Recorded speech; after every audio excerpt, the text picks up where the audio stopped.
Good evening. Today we are learning Parashat Shemot. This is the first Parsha in the new Sefer Shemot, Exodus. So we are using ArtScroll Chumash, and we are on page 293. Last week, the Torah portion told us, Parashat Vayechi, that the Jewish people came to Egypt, and 70 members of Yaakov's family are listed. And this week, again, they are listed, but this time only the 12 tribes. And commentators ask, why list the tribes again? Haven't we heard their names many times in Sefer Bereshit? And just few lines above in Parashat Vayechi, their names are listed, as well as their children, and some of their grandchildren are listed. And Rashi, quoting the Midrash, says that the Jewish people are compared to stars. And just like stars, each one has its own position in the sky, each one has its name, each one is huge and precious. So to each Jew is like a star, a whole system, a whole solar system, every Jew. With just like in Yosef's dream, the father and the mother are compared to the sun and the moon, and the children are compared to the planets. So just like every star has its name and place, so too Hashem considers every Jew precious and important, and therefore He loves to count them. We see that Hashem counts the Jewish people many times throughout the Torah. Just like He counts the 12 tribes many times, so too He counts the Jewish people as a nation, 600,000 right after they left Egypt, then a little bit later again, and then a little bit later again, and before coming to the land of Israel in Parashat Devarim again. Multiple times Jewish people are being counted, just like someone who counts his money, his riches, or just like a lady looks at her jewelry again and again, and she appreciates it, and every time she looks at her jewelry, she is happy. So to Hashem, we are considered His precious jewel. We are His children, and He loves to count us. And by the way, it's not considered a good thing for people to count other people, because it's as if you're putting ayin hara on them, as if you're putting a limit on them. There are only such a number of the Jewish people and not more, chas v'shalom. However, for Hashem to count us, that's for sure no ayin hara. It's only for people. We don't count others, but rather we count objects that may be associated with people. For example, each person gives a donation of a coin, and then we count those coins, and we know how many people there are. So 12 tribes come to Egypt, and their children, and Yosef, who was already there with his sons, altogether are 70 individuals. 70 individuals we started with, and Parashat Vayechi told us that Jewish people were very productive. They reproduced, and they had a lot of children and grandchildren. And this is where we begin this week. These are the names of the children of Israel who were coming to Egypt with Yaakov. Each man and his household came. This also tells us that every man who came to this new country, this hostile country, full of people who don't share same values, the reason why Jewish people survived is because each man came with his household. They did not come as individuals, but rather as families, and that's what preserved them. Reuven, Shimon, Levi, Yehuda, Yisachar, Zevulun, Binyamin, Dan, Naphtali, Gad, and Asher. 70 people. Verse 6. Yosef died, which means many years pass. Yosef passed away when he was 110 years old. The Jewish people came into Egypt when Yosef was only 37 years old. So many years passed. Jewish people lived peacefully. And all his brothers died, with the oldest being Levi. So that's another 22 to 30 years passed. And that entire generation. The sages say, not only Yosef and his brothers died, but all their children, all that generation, all their children, all the 70 people who came into Egypt, they died. So for that, there had to be approximately 120 years that passed already since the Jewish people came into Egypt. Now, if you remember, Jewish people spent in Egypt 210 years. And for entire generation to die out, including the young children who came with them, you need about 120 years. And that's what our sages say happened. How many years passed until the slavery began? Approximately 120 years passed. Only when Yosef and all his brothers and all their children died, only then the Egyptians felt safe to enslave the Jewish people. They no longer had in front of them a figure that saved them, that would make them embarrassed or uneasy to be ungrateful. But once those individuals who reminded them of the kindness that they did for the Egyptians, that they saved the entire Egyptian nation, once they died, now Egyptians don't feel gratitude anymore. Now, verse 7. What happened during these 120 years? The children of Israel were fruitful. They teemed. They increased.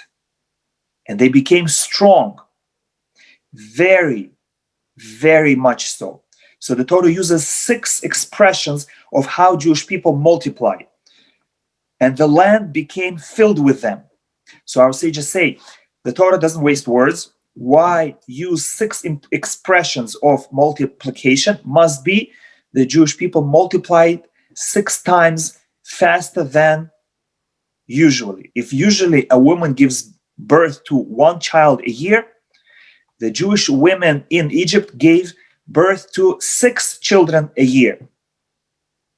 Whether each pregnancy was shorter or they had 6 children in each womb at the same time. 6 twins, whatever you call them, were born in one shot. Now, verse 8. A new king arose over Egypt, who did not know of Yosef. Some say he was really a new king because, as we said, 120 years passed. It makes sense that new Pharaoh arose. Some say it was the same one who was there recently. It could be it's not the original one who was there when Yosef became the king, but it is the same one who knew Yosef. But why does the Torah call him a new king? Because he pretended he does not know Yosef, as if he is a new person. So again, according to Parashat, simple reading of the verses, it refers to a new king, perhaps a new dynasty of Egyptian rulers, and that is why they were not aware of the kindness that Joseph did for them. And according to Midrash, he just pretended not to know, and as if he is a new person. And he said to his people, to Egyptians, behold, the children of Israel are no more numerous and stronger than us, than we are. So he found an excuse to persecute the Jewish people, as if excuse was necessary. We know that the non-Jews never need an excuse to hate the Jews, because there are plenty of excuses. Any whim, any reason can be used to go against the Jews. And if we go through the centuries, we see that, yes, every possible excuse under the sun was used to persecute the Jews.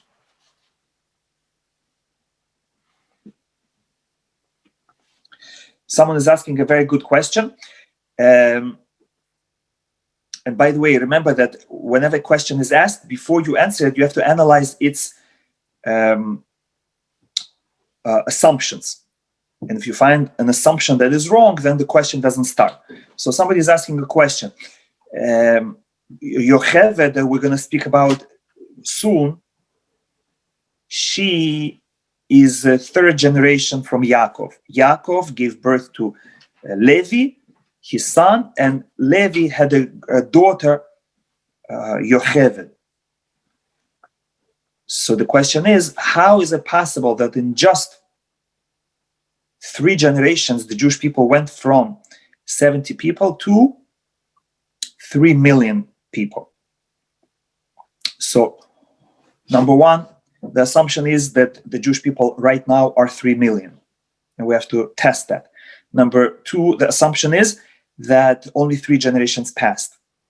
So, speaking about both of these assumptions, number one, the 3 million of Jews that we speak about, that happens by the Exodus, and therefore it's not time yet. You have to wait another 80 years, because right now we're speaking about the time that Moshe Rabbeinu was born. At the end of the Parsha, he comes to save the Jewish people from Egypt, and that's 80 years later. So don't look at generations, but rather look at years. It's 210 years from the moment they came in until they came out, 210 years. The second assumption is that it's a third generation. Yes, for Yocheved, it's the third generation, but she happened to live a very long life. She gave birth to Moshe Rabbeinu when she was 130 years old, if I'm not mistaken. So in that time, if you assume that each generation is only 20 years old, 20 years, because that's how people get married. So in those 130 years, already 5 or 6 generations passed. Okay, but be that as it may, let's continue. Paro finds an excuse, but the Midrash tells us that he really needed an excuse, even though generally non-Jews never need an excuse. They just say, I hate the Jews for this, and that's it. It's permitted. But Paro needed a valid excuse, because in Egypt, it was a very similar government as in the United States. They had the Pharaoh, Paro, who was the ruler, but he did not have total control over the land. They also had something similar to a Senate, a Congress. And Congress or Senate had power. They could remove Paro.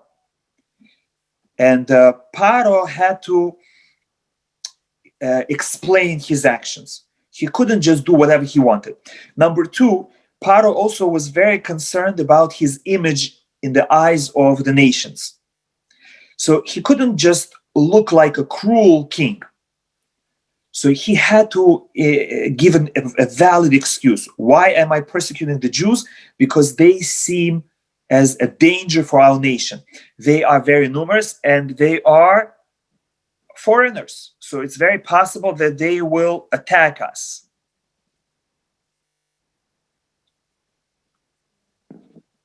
So that is why, keeping that in mind, we'll understand why Paro does certain things. In fact, Midrash says that Paro originally did not want to persecute the Jews, but his advisors convinced him, and then he changed his mind. And then the Congress said that if you don't persecute the Jews, we are going to dethrone you. And when he refused to listen, they actually removed him from power for some time. And he thought about it, and he said, who am I protecting? Why am I protecting the Jews? So he said, okay, I'll do whatever you say. And they reinstated him. Okay. Now, Paro used the fact that the Jewish people are numerous to convince his people to enslave them. And he said in verse 10, come, let us outsmart it, that it shouldn't become numerous, more numerous, and if a war will occur, it might join our enemies and wage war against us and go up from the land. Now here again, there is a simple reading of the verse. He's worried that the Jewish people should not abandon the land. They'll use the opportunity during a war and they'll escape. And the question is, if they're free people, they're not slaves yet, why what's the problem if they do leave? Even without the war, why is Paro so worried that the Jewish people are going to leave Egypt? If he's scared that there's so many of them, let them leave. Then it's going to be safe. If you are scared of somebody and he wants to leave, let him be my guest and leave. Why is Paro scared? That's one pshat, and we have to answer that question. The second interpretation of this pasuk is that Paro is referring to himself. When he says, they will wage war against us and go up from the land, he, knowing that words have power, he doesn't want to say it about himself. He doesn't want to say, and they'll force us to leave this land. He says, and they'll go out. He is saying the negative thing about his enemies. He teaches us a great lesson, that you should never say anything negative about yourself. Always speak positively. If you want to say something negative, speak about someone else. So according to this pshat, that Paro is referring to himself, he is afraid that the Jewish people are going to rebel and kick him out. So that's understandable why he wants to prevent them from growing further. But according to the simple reading of the pasuk, he's worried that the Jewish people are going to leave the land. What's the problem? Let them leave the land. And here the sages give us an interesting view into Paro's mentality. And they say that Paro was very concerned about his self-image and the image of the whole country of Egypt. And he said, imagine what will happen if a whole nation will leave Egypt. Everyone around the world will speak about it. The newspapers will write about it, and they will say that Jewish people did not like the conditions in Egypt, and they decided that the land of Canaan is better for them. It's going to be such embarrassment for Paro that a whole nation escaped from his country. For United States, as an example, the more immigrants want to come in, the better we feel. Because if they want to come to us, must be, it's good by us, must be we're a good country. And as another example, Soviet Union, they made the exact same rules as Egypt, that nobody is allowed to leave Soviet Union, because if they do, it will look bad on us, on Soviet Union, that as if the socialism, communism is not good. So they said no one is leaving. So too Paro. He said, I cannot afford that the whole nation of the Jewish people should leave the land. And I know they came from the land of Canaan, and eventually they will want to go back to their roots. That's where their ancestors are buried. And I guess he heard that that land was promised to them by God. He said, I can't let that happen, because it's going to look so bad. Right now, Egypt is the greatest empire in the world. Everyone wants to be in Egypt. And we have to put guards not to let them in. We have to build a wall. But imagine if someone wants to leave Egypt. That's going to ruin our reputation. So he said, we have to enslave them, and we have to make sure they don't leave. No one moves out of this country. Now we turn to page 295. So they appointed taskmasters over the nation in order to afflict it with their burdens. And they built storage cities of Pitom and Ramses. But surprisingly, as much as they would afflict the nation, so it would increase and it would spread out. And they became disgusted by the Jewish people.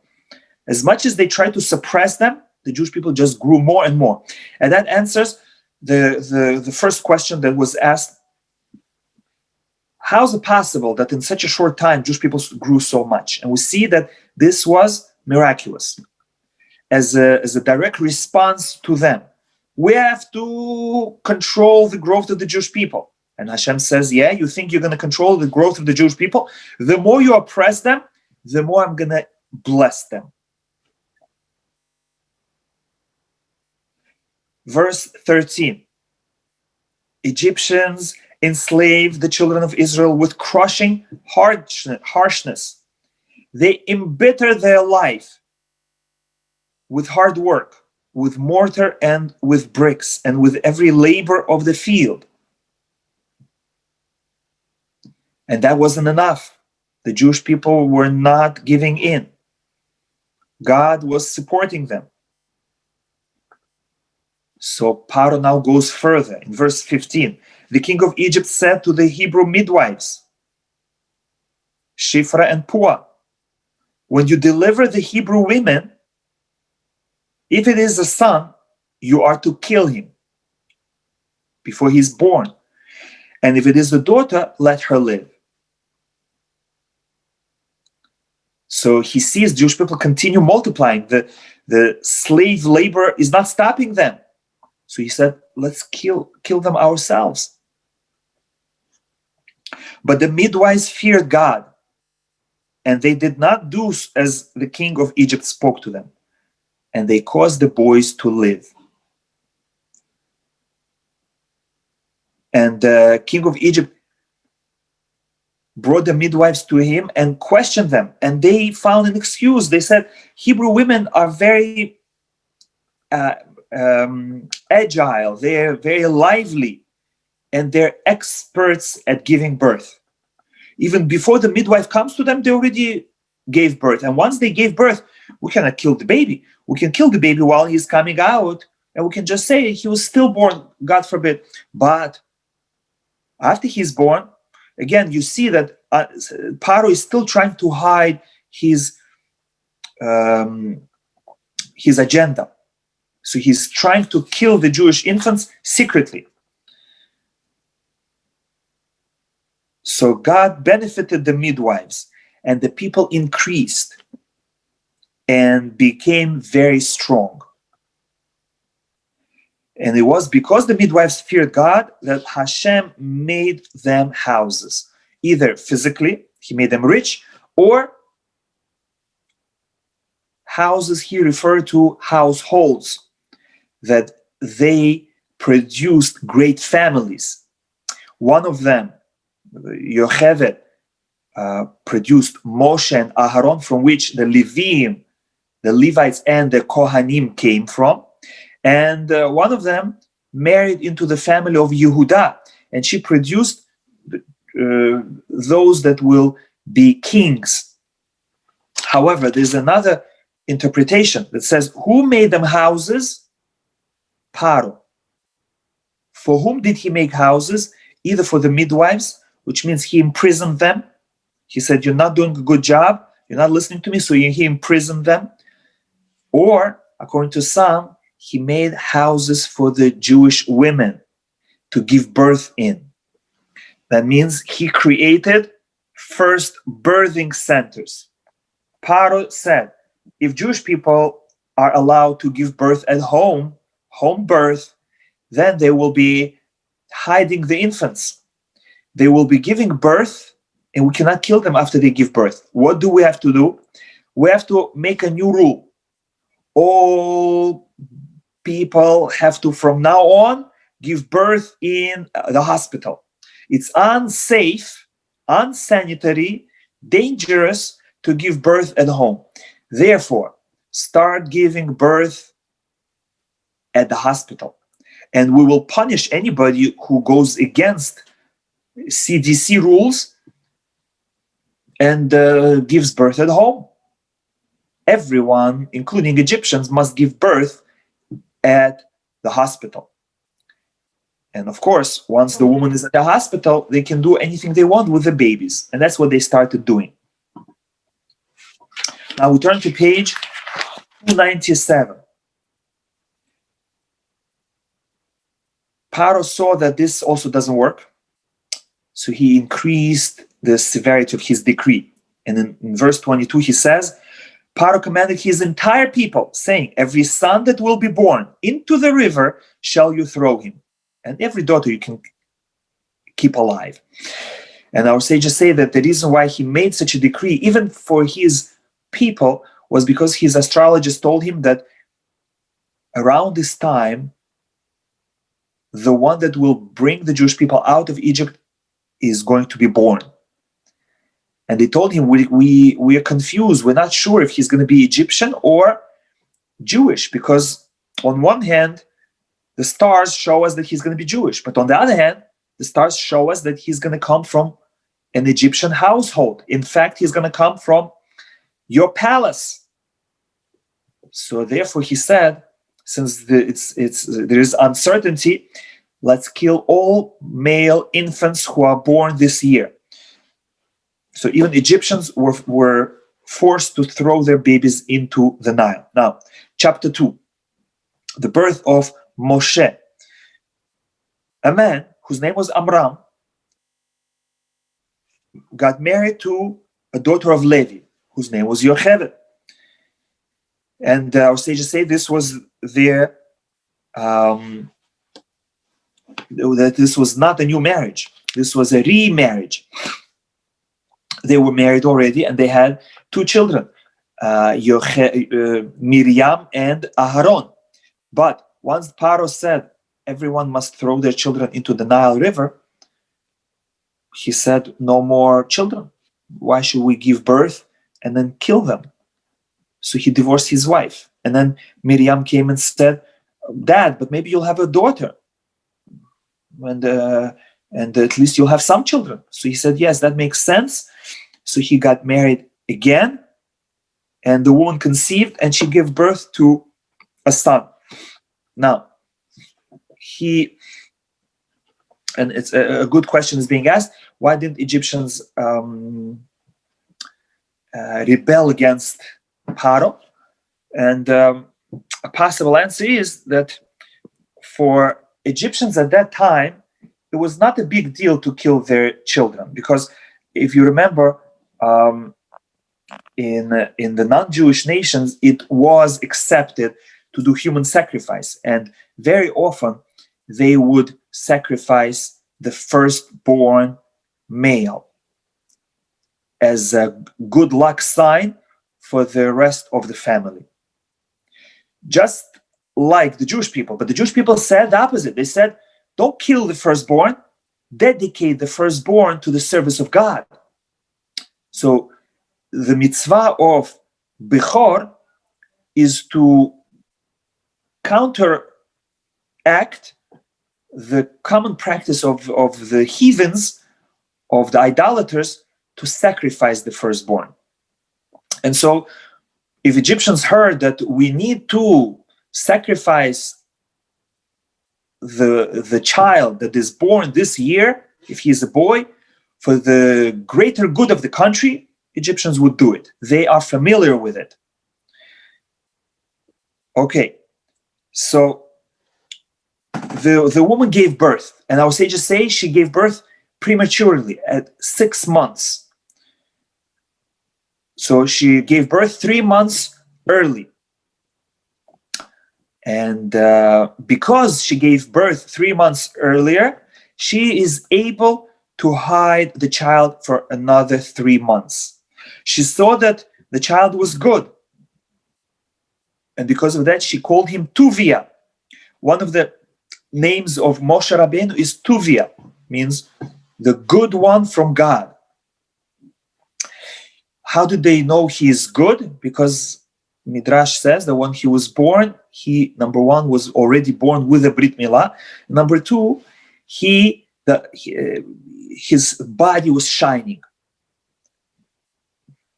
Spiritual light was emanating from him.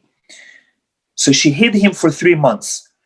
And she couldn't hide him any longer. Why? Because Egyptians had records. As soon as Amram took his wife back, they said, okay, 9 months, as often a blessing is given under the chuppah, in 9 months, we're going to meet again for the Brit Milah. So Egyptians would write down the date, and in 9 months, they would come to check. And because she gave birth at 6 months, they didn't come to check until 3 months later. So she was able to nurse and take care of her own baby for 3 months.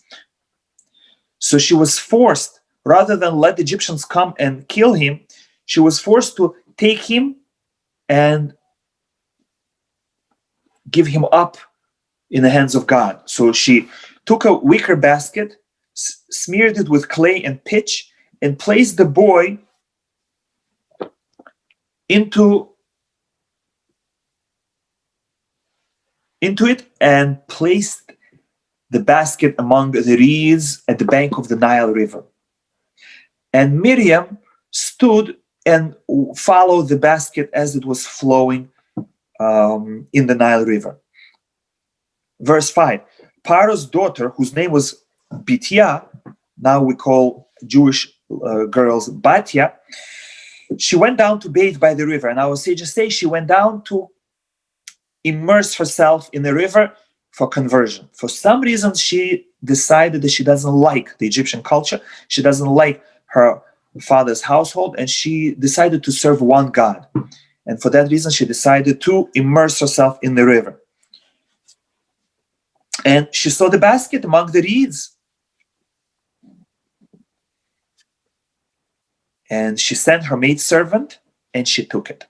And according to Midrash, she extended her hand, and the hand extended many feet until it reached the basket. She opened the basket and she saw a boy, and he was crying with a cry of a youth, with an already mature cry.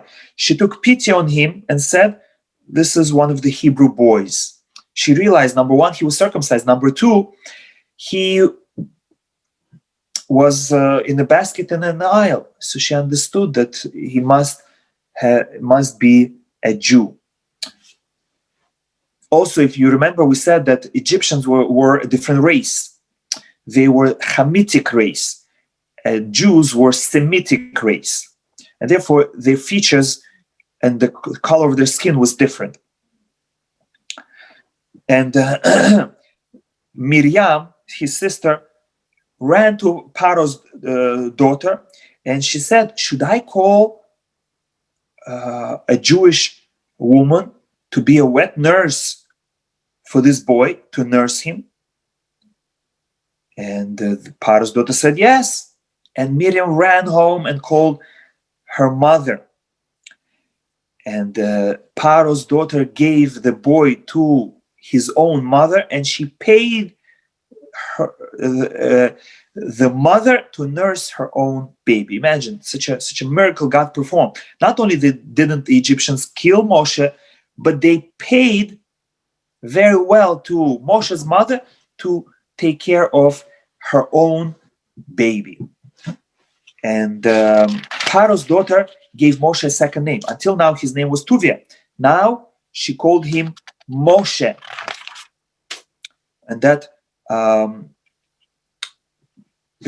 comes from the root of drawing out from water. Okay, now we turn to page 299. And the good question is being asked, why did Batya agree to take a Jewish nurse? And the Midrash says, must be she tried to give him to a non-Jewish nurse, to Egyptian lady, and he refused to eat. And she tried a different one, and a different one, and a different one. He refused to eat. And then Miriam came and said, try a Jewish one. And they tried the Jewish one, and it worked, because it was his mother. Okay, now, a good question is being asked, how did Paro allow Bitya to, and by the way, the word Bitya means the daughter of God, and that supports our statement that she bathed in a river in order to convert, because she accepted upon herself one God, so she became the daughter of God. So why did Paro allow his daughter to bring some baby, random baby from the street? And more than that, a Jewish baby. Did she tell him that this is a Jewish baby? And the answer is yes, Paro knew that this is a Jewish baby. So how is it possible that Paro allowed his own daughter to raise a Jew in his palace? And the simple answer is, what wouldn't a father let his daughter do? Right? It's very difficult for a father to say no to his daughter. That's the main answer. But also, we see that the whole story is miraculous. That the fact that Yocheved was over 100 years old, 130 years old when she gave birth, that's miraculous.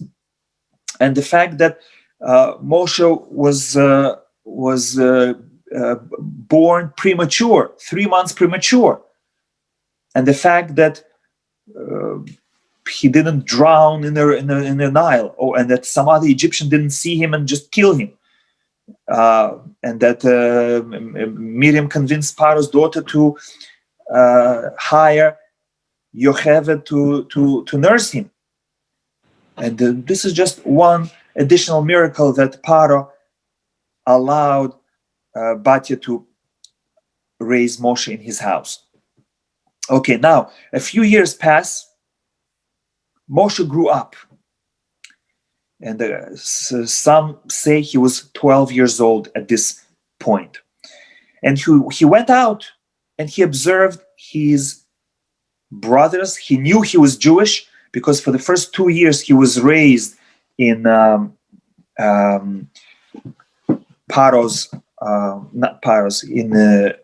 Yocheved's house, Yocheved and Amram.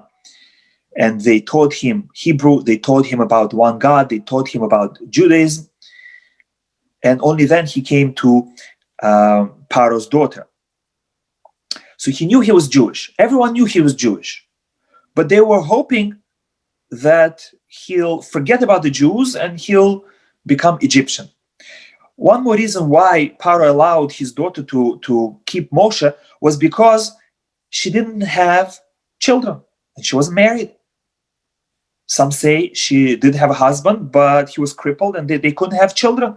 So in any case, she didn't have children, and Paro needed an heir. He needed someone to become the next pharaoh. Again, this is according to Midrash. Yeah. Again, all these questions are good. Why didn't Paro realize that the prophecy of astrologers that it will be a Jewish baby coming from his own house is being fulfilled? Yes, all these questions are good. And the simple answer is that a person only realizes things that God allows him to realize. Even ideas that we have in our mind are implanted by God. What's up to us is only to make decisions. But the ideas, the thoughts are inspired by God. So Paro didn't have any any children who can become the next Pharaoh. The only descendants that he had were either girls or crippled. So he needed someone, and he saw Moshe was a beautiful child, a very smart child, and he thought it's not going to be a big deal to convince him to drop the slave family and adopt the royal family. He thought he'll be happy to do that. He didn't know who Moshe was. That Moshe is a very committed to the Jewish people. He loved the Jewish people, and now it starts. And Moshe saw an Egyptian man striking a Hebrew man. So he looked around. No one is watching. So he struck down the Egyptian and hid him in the sand. And the next day he went, and he saw two Jewish men fighting. And he said to one of them, "Why are you hitting your brother?"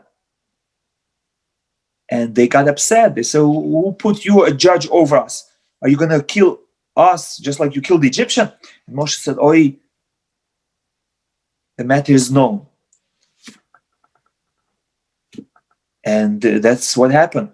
These two Jews, even though Moshe was on their side, they went and they informed Egyptian authorities that Moshe killed an Egyptian, partially because they were jealous of Moshe. Why is this Jew living in the palace? We need to take care of him. And so they complained, and Paro tried to kill Moshe. That was enough for Paro. Enough that Midrash says that one time Moshe wanted to,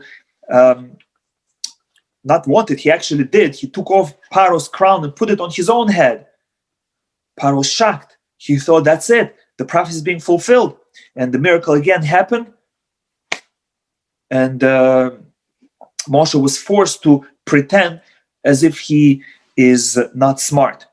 He took a coal and he put it in his mouth. So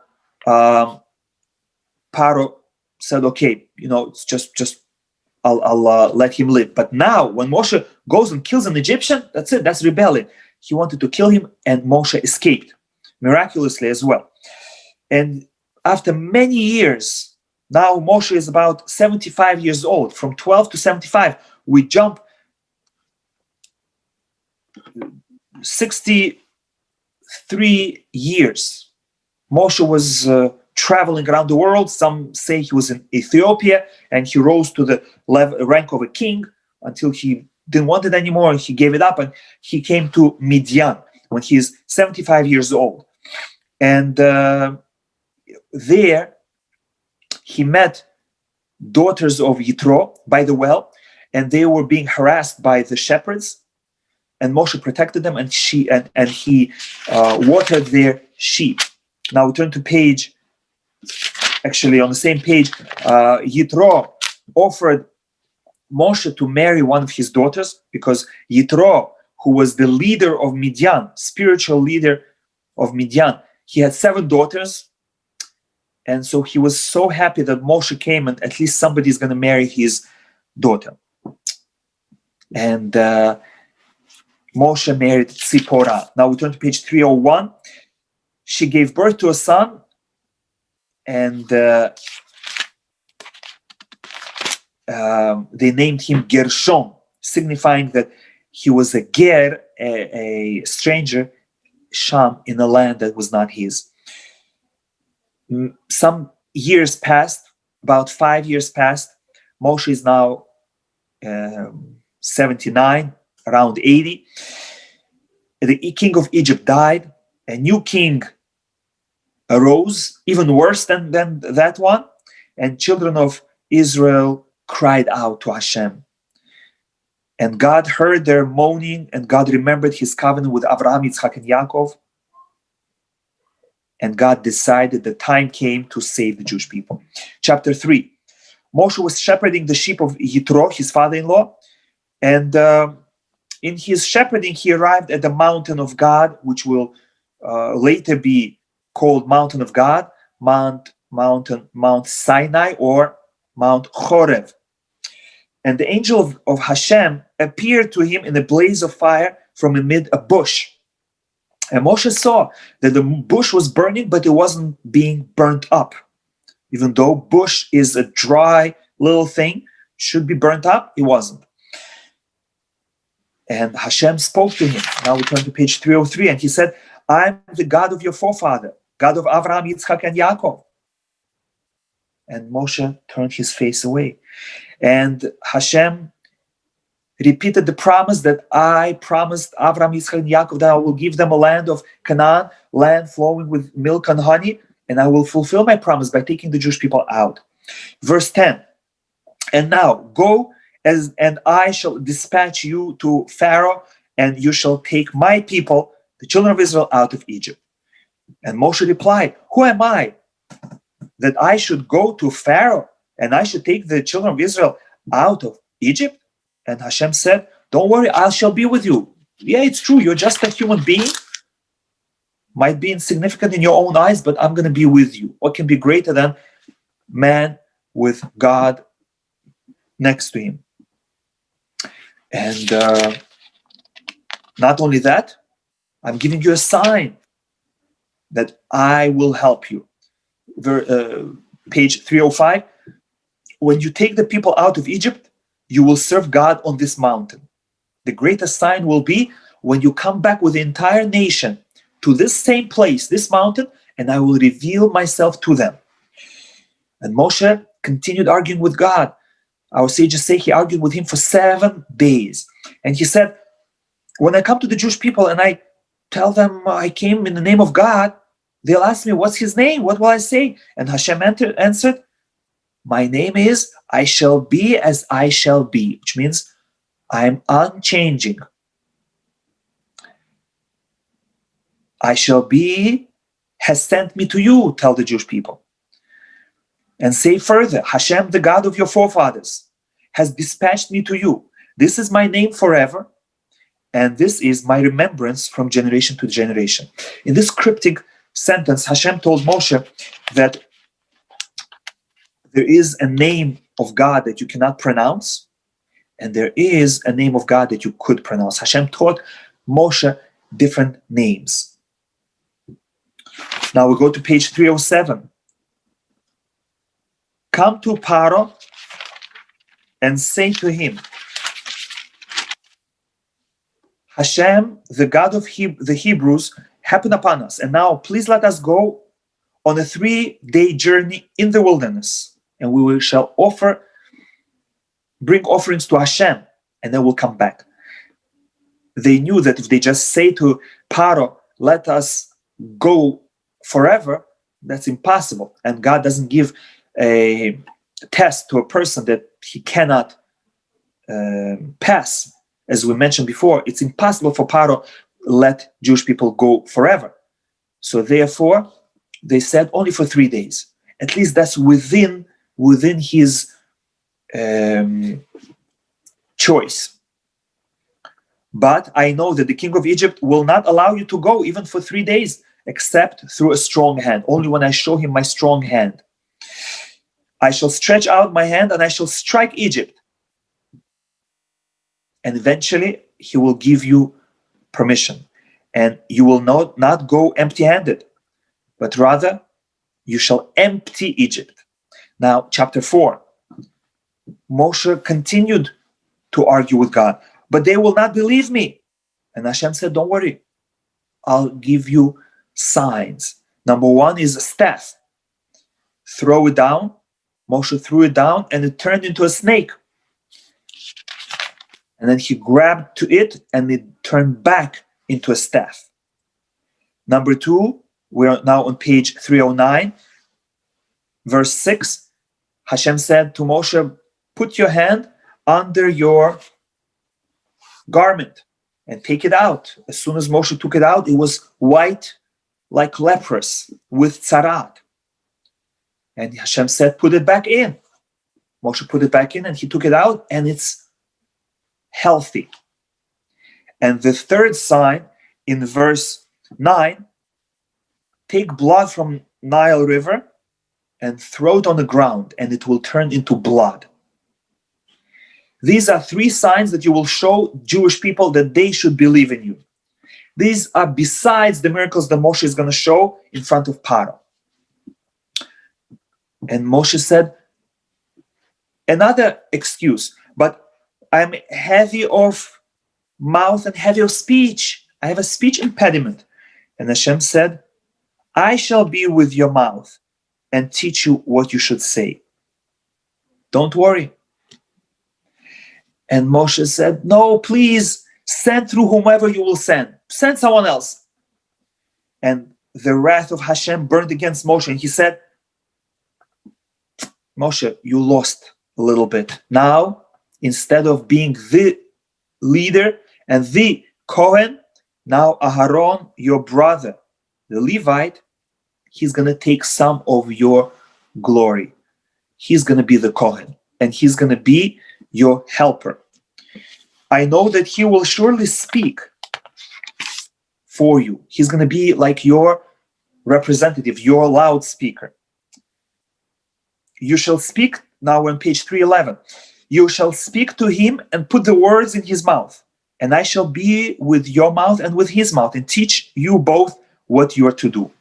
He shall speak for you to the people, and it will be that he will be your mouth, and you will be his leader. Verse 18. So Moshe went, and he returned to Yitro, his father-in-law, and he said to him, let me go back to my brethren who are in Egypt. And Yitro said, go to peace. So verse 20, Moshe took his wife and sons. Now we learn that he has a second son, but he was just born. He didn't have Brit Milah yet. That's why he doesn't have a name yet. He put them on a donkey and returned to the land of Egypt. Ultimately, not yet. And he took the staff of God in his hand. And Hashem again cautioned Moshe, I shall strengthen Paro's heart, and he will not send the people. And you shall say the famous words to Paro, Beni vechori Israel. Jewish people are my firstborn son. Send out my son that they may serve me.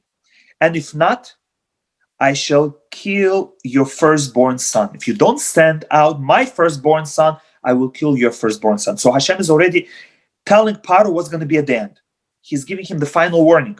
Don't tell me I didn't warn you. The end is going to be that Paro's or the entire Egyptian firstborn children are going to be killed. Now, one more question.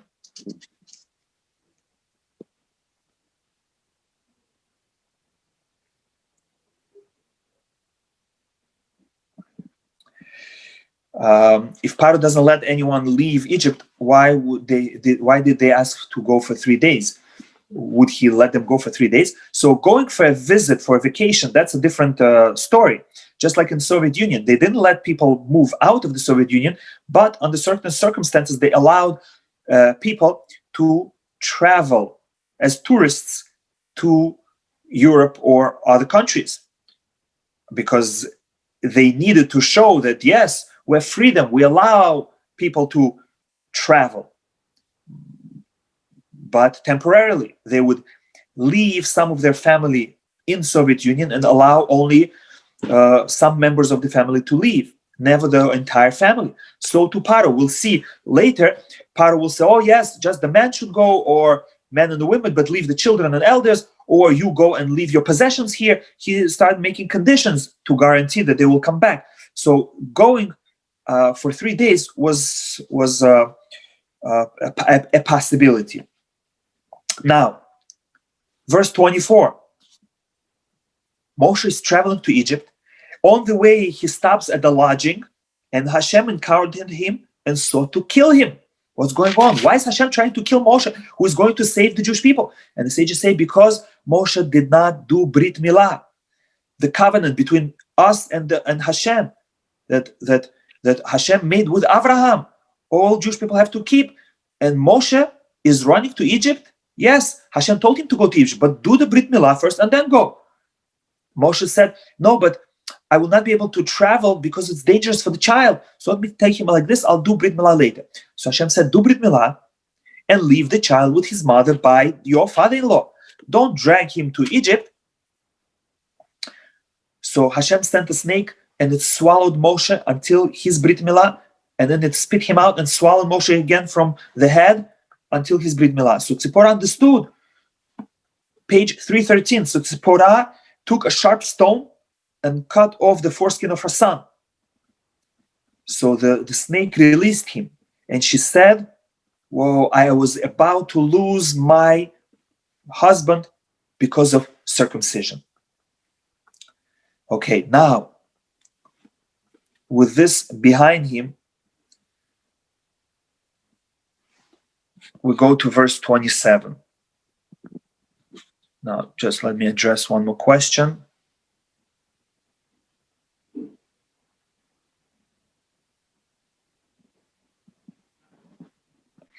Yeah, it's a good question. Who was the new Paro? And I don't know. As we said before, Paro, the only son or grandson that he had was crippled, was not really fit to be the son. But then again, already 80 years passed since Moshe's birth, so it could be then that more than one Paro was switched. Okay, so Hashem said to Aaron, go to meet Moshe in the wilderness. So Aaron went and encountered him at the mountain of God and kissed him. And you may ask another question, how did Aaron leave Egypt? If we said nobody is allowed to leave Egypt. So either because Aaron was a Levite, and we know that Levites were not enslaved, they were free to travel, or because Aaron was the leader of the Jewish people. He was like the president of the Jewish people, represented the Jewish people to Egyptian government. So he had certain privileges. Or the third answer is that it was a miracle.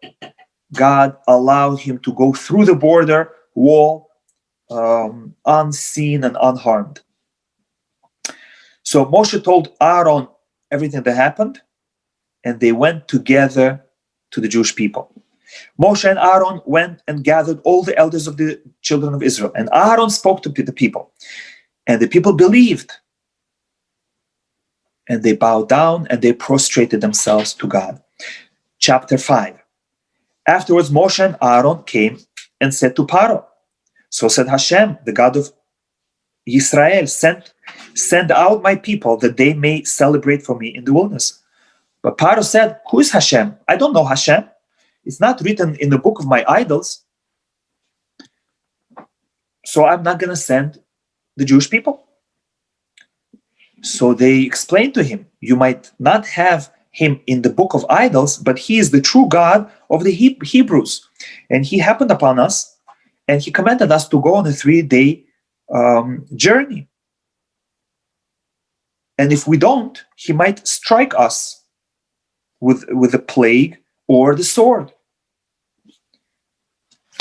And Paro said, Moshe, Aaron, why do you disturb the people?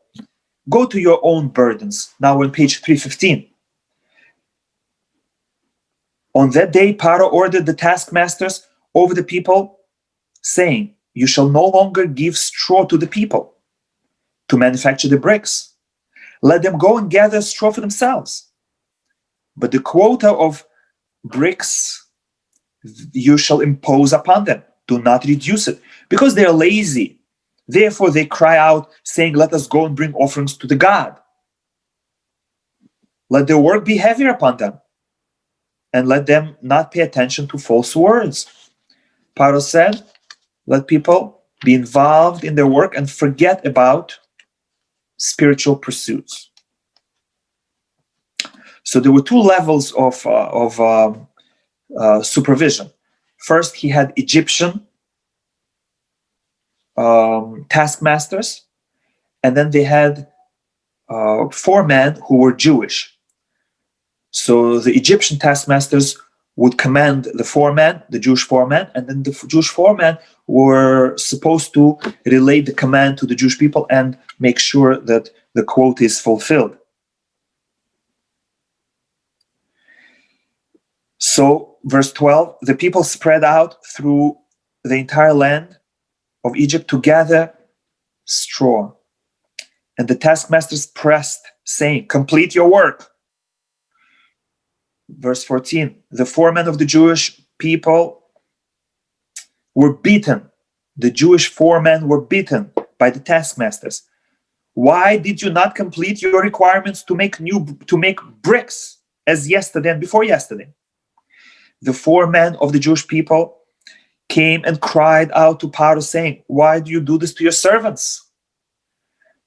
You don't give them straw and you require them to make the same amount of bricks? And Paro said, you're lazy. Lazy. That's why you speak about God. Now we turn to page 317. Now go to work. Straw will not be given to you, but you must provide the quota of bricks. So the foreman went out in distress, and they had to tell the Jewish people, you have to produce the quota of bricks. Verse 20, they encountered Moshe and Aaron. Verse 21, they said to them, may Hashem look upon you and judge, for you have made our very scent abhorrent in the eyes of Paro, to place a sword in their hands to murder us. Why did you come? Why did you go to Paro? You made life harder for us. Moshe returned to Hashem and said, my Lord, why have you done evil to this people? Why have you sent me? From the time I came to Paro to speak in your name, he did evil to this people, and you did not rescue the Jewish people. Moshe complained. Hashem said to Moshe, now you will see what I shall do to Paro. This was just a test. Now the show will begin. For through a strong hand will he send them out, and with a strong hand will he drive them from his land. I will force Paro to beg the Jewish people to leave. This concludes the Torah portion, Parashat Shemot. Thank you for listening. Shabbat Shalom, Umevorach, all the best.